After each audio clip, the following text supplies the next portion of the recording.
Hello everybody, my name is Phoebe Huang and Mar, and my mommy is Teresa, and welcome to our Vietnam trip 2019.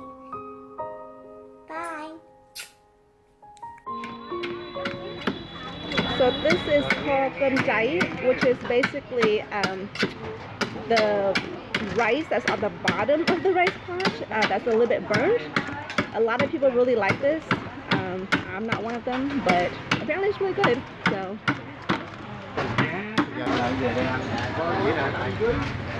So you can see there's chicken, there's pork bellies.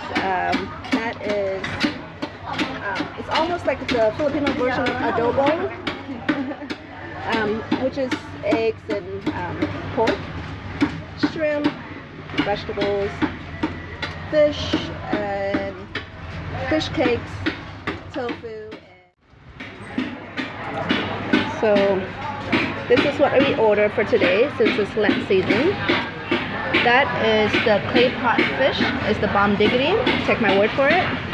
And this is the sour soup fish. I don't know what this is in English, but it's a vegetable. This is okra, tomatoes, as well as the fish. And then vegetables. Of course, we have to have our fish sauce and peppers.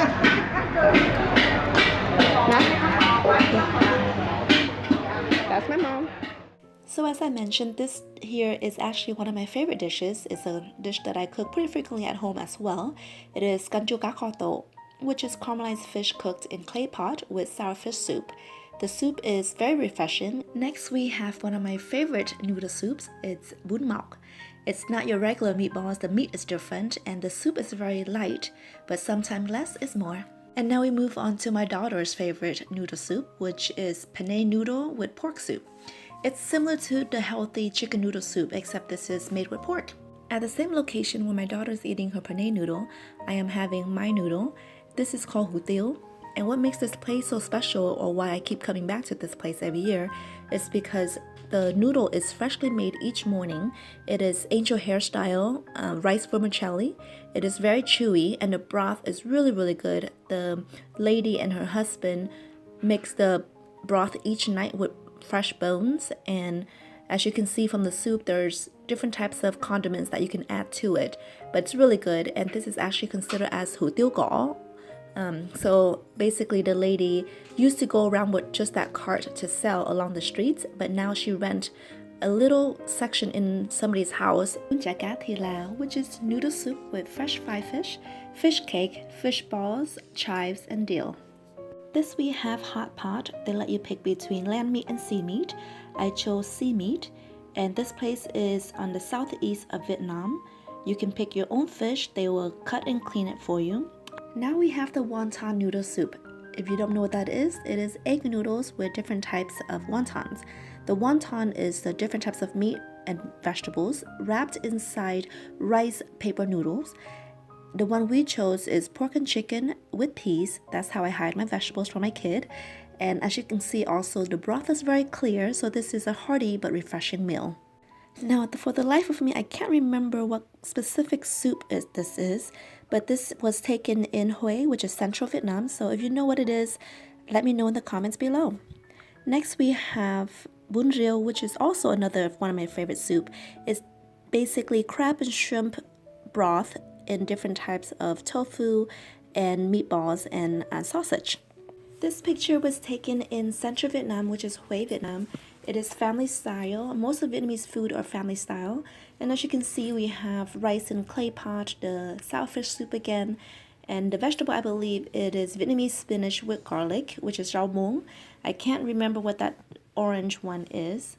And also, there's different types of side dishes for vegetables.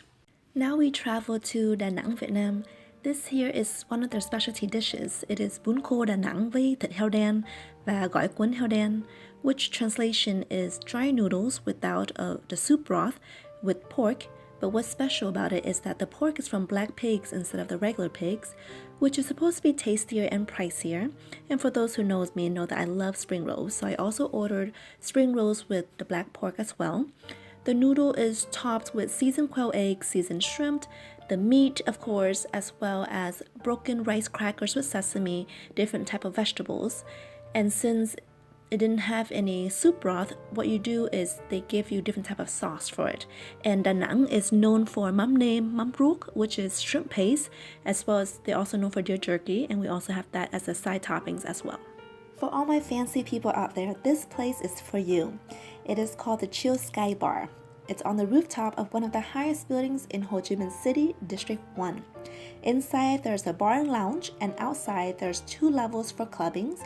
There's also an outdoor pool. You do have to dress up to get in and expect to use US dollars or credit cards to pay because everything here is pretty pricey. I had a business meeting here and wanted to know what the hype was about. I was told that the food was catered toward Europeans and American flavored, so I ordered the steak. It was done medium rare, just how I liked it. The seasoning was pretty good. Their oyster was baked in their specialty house sauce, so that was pretty good as well. The condiments of their salad, the bread and butter, and the grilled garlic was pretty good. Everything came out to be about $150 US, which is not bad spending in America, but I wasn't expecting that in a third world country. So all in all, it was a pretty good experience and I would probably come back again. At the end of the day, I'm sure most would agree with me that the best meal is always the home-cooked meal. I'm blessed that my mom is in Vietnam, so when I travel to Vietnam and do get a chance to meet up with her for a couple of days, I always request for a home-cooked meal. And bless her heart, she would cook at home, pack everything, and travel it to my hotel just to feed me, so I'm very thankful. This here is a simple meal. It's just rice with caramelized fish and spicy pickled cabbage, some known as kimchi. For me, I like everything to be caramelized, so thịt kho, gà kho, everything is kho for me. And to us, a meal consists of a soup dish, rice dish, and 1 salty dish. And if you're lucky, you can afford more than 3 dishes. So these are some of the meals that my mom has cooked for me in the past. This is fried fish with chopped tomatoes, as well as caramelized meat and shrimp with bitter melon soup. This is chicken cooked in lemongrass and other vegetables. We always have to have our vegetables. Now this here is a home-cooked meal, but not from my mom. It was in a convent, Mother Teresa convent, but everything is home-cooked, and that is duck eggs from their backyard actually. So that was pretty cool. For those who have gone to Vietnamese market, you know that there's always a lot of food at the market, whether you go to indoor market or outdoor markets. And one of our favorite is always the kebabs. The meat kebabs and the fish kebabs are the best for us. Let's talk about desserts, baby. Getting more for you and me. Okay, so I'm not gonna pursue singing career, but when it comes to food and specifically desserts, I am all in. Let's talk about the first one, which is flan. Over there, they make it in this cute travel size. It's super convenient and it's so light and refreshing, especially when it's chilled on a hot day. Pure yumminess. Next, we have bánh gai.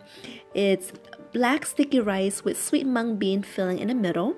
And then we have the steamed cassava with the toppings of shredded coconut, no sugar, and sesame.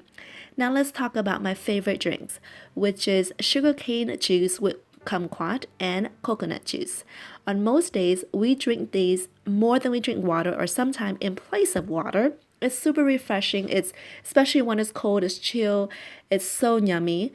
As you can see, I don't buy coconut with just one at a time. I buy them in bags. Usually I buy them in loads of 10 or 20 because my daughter and I go through them real quick. If you ever get a chance to visit South Vietnam to a city called Vũng Tàu, I highly recommend for you to visit a night market in the old town. They call it Chợ Cũ. This place has a lot of good eateries. Here we have bánh tiêu xôi, which is sesame rice flour bread with mung bean filling. It's fresh. They make it really yummy. The line is very long. I usually have to call in advance to order like 10 or 12 of them. And right across from this vendor, we have this other old lady that sells bánh mì, which is Vietnamese sandwich. I don't know what special sauce she put in there, but as you can see from the picture, she's like all squished in, and the line is usually down the block for her cart. They have really good bread because they make their own bread right before they sell it. So it's hot, it's fresh, it's crunchy, and the seasoning for her sandwich is great. So next we have the Papa Roti bread. Make sure when you order this, you always ask for the most recent baked bread to make sure it's fresh. And you can buy this at any mall in Vietnam. So on the outside it's crunchy with honey glazed top. And when you break the bread open, it's soft and buttery on the inside. You can see the steam coming out. It's super yummy. Next we have mango cake. It is tapioca rice on the outside, mochi like, and on the inside is fresh mango filling. And if you're ever in Ho Chi Minh City, District 10, there's a shop called Miat Quay Shop, and they have a different variety of desserts there. This one is pandan flavored mochi like kind of dessert. It's dipped with coconut milk and sesame. In Vietnamese, it's called ban dup. So I'm not sure what's the actual name in English. They also have a tray of variety different type of desserts that you can pick between hot and cold desserts. And you can pick between red bean tapioca or different types of desserts. If you've ever been to a bamboo dessert store in the States, or if you know what halo halo is like, then this is similar to that. So a corn makes really good travel snack, and Vietnamese corn is very chewy. You can make a game out of it, try to get it out with your hands in a straight roll, or straight up eat it. Hi everybody, so I have a durian in front of me, and I just want to show you, for those who don't know durian, this is what the fruit looks like, but this is how you pick a good durian. I asked them to open a little bit because I wanted to see the inside, but anywho, so you see this little bulges right here? This is where the actual fruit is. So you want to pick a fruit that has a lot of these little bulges. That's where the flesh or the meat of the fruit is. So each one of this right here is what the meat is. And you want a lot of these bulges. And also when it's when there's enough space in between, that's how you know it's ripe, instead of like all, you know, like all compacted right here. And when you open, you actually open, this is the butt of the fruit. All you have to really do is like put a knife, or actually you can just split it in. If it's ripe, you could just split it in, and then from here you just pull it off, and it's pretty easy actually to open when it's ripe. So it looks like this from the inside. You split the section, you'll be able to get to the next one. So this is, let me open section for you. So you split it, and ta-da, there's another section. But yeah, so this, ladies and gentlemen, is durian. Yummy. Bon appetit. Here you go. So Vietnam is a tropical country, which means we are very blessed with such a variety of fruits. The video you just saw was of durian fruit, and I finished that whole fruit by myself because I'm one of the few ones that love durian, while my husband and my daughter cannot stand the smell of it, which is okay, more for me. Here is yo ya. It's a little sour, it's a little sweet, but altogether it's very good. There's a variety of different types of bananas. This one is the ladyfinger banana. It's smaller and thicker than a usual one, but it's chewy and very filling. Here is a market of fruit markets, and I happen to love fruits. It's my favorite snack throughout the day, so I pretty much buy a little bit of every fruit. We have sugar apples, mangosteen, cherimoya, passion fruit, rambutan, java apple, cashew fruits, and then of course the nuts of cashews. The pomelo is very popular for karaoke and singing. You have logan, lychee, persimmon, tamarind, papaya. There's star fruit. Now there's a difference between star fruits and star apple. Star fruit in Vietnamese is K, and it's yellow on the outside, is shaped like a star, while the star apple in Vietnamese is vu sữa, and is round, yellow purplish on the outside, but when you chop it in the middle, it looks like a star on the inside. There's also a custard apple, which is na. Not sure who created the English version of the names, but it's very similar and confusing. And of course, there's different types of jackfruits, so the list goes on, but this wraps up our video, and hopefully you enjoyed it and learned something from it.